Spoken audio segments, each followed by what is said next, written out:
Уважаеми колеги, уважаеми присъстващи в залата!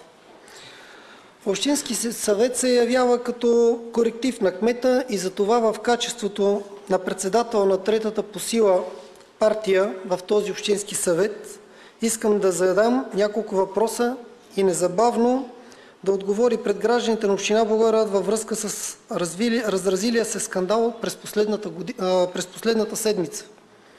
Не е тайна за всичките, върви в момента сериозен скандал.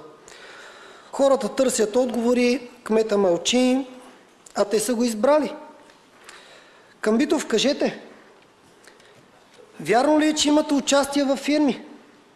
Вярно ли е, че сте бил управител на фирма по време на кметския мандат, което всички знаем, че е с разрез с закона и там санкцията е ясна – отстраняване?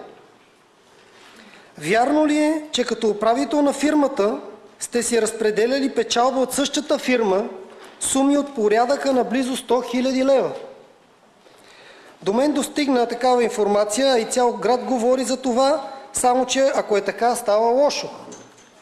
Защото това доказва, че фирмата е ваша, след като сте си взели натрупаната печалба от годините. Видно от документите, които са публични и разполагам, че във фирмите са ваши близки хора от дълги години. Говоря за дясната ви ръка и познатия на целия град Ивайло Благов с прозвището Кучката. Както и вашата дългогодишна счетоводителка, която, забележете, е била за един период от време и счетоводител на футболния отбор на Пирин. Това се доказва. Нещо повече. Тази фирма, вашата, е участвала в общински търгове и ги е печелила. Има и документи за всичко това. Редно ли е по време на вашия втори мандат дъщерите ви да придобият малката 3 имота в София, а голямата апартамент близо 200 квадратни метра с 2 паркоместа на топ място в Благоевград?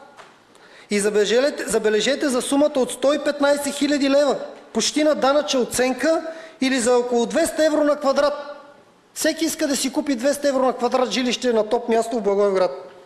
Откъде са парите на тези млади момичета, след като баща им е потънал в кредити и едва ли с една заплата от 2000 лева може да си плати месечните разходи, за да идва на работа от София всеки ден, а има и други издръжки? Как така спестиха пари или може би са подарък от някой? За всичко това, което питам, има документи и те са при мен. Може да ви ги покажа на който иска. Разпечатани, господин Камбитов. Нещо повече.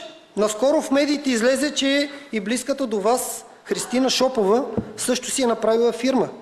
Тя обясни, че фирмата нямала дейност, но факт е, че фирмата е нейна, а управител е майка й.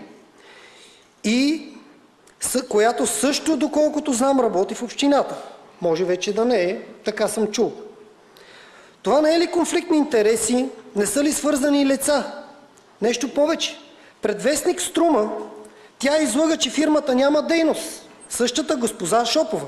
Само че данните са други. Същата тази госпожа, достигнала до високия стол на зам-кмет, чрез тази фирма е купила, или чрез майка й, най-вероятно жилище от строителна фирма и е превела вече една сума от порядъка на 50-60 хиляди лева. Да, това го има и може да се провери. И това е направено веднага след регистрацията на фирмата. Как така, откъде са парите за целия мандат, като зам-кмет, тя ли ги спести тези пари? Учудващо. Сметката може всеки да си направи много лесно. И тук питам аз, морално ли е кмет и заместник кмет да правят фирми и да участват в тях? Всичко това говори за свързаност и конфликт на интереси, да не кажа и корупция.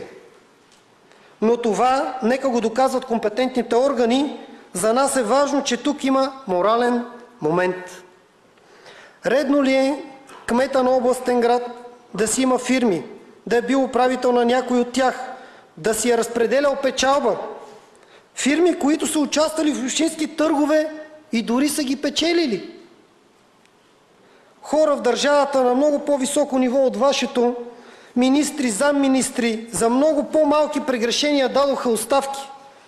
Очакваме и вашата, господин Камбитов. Благодаря ви.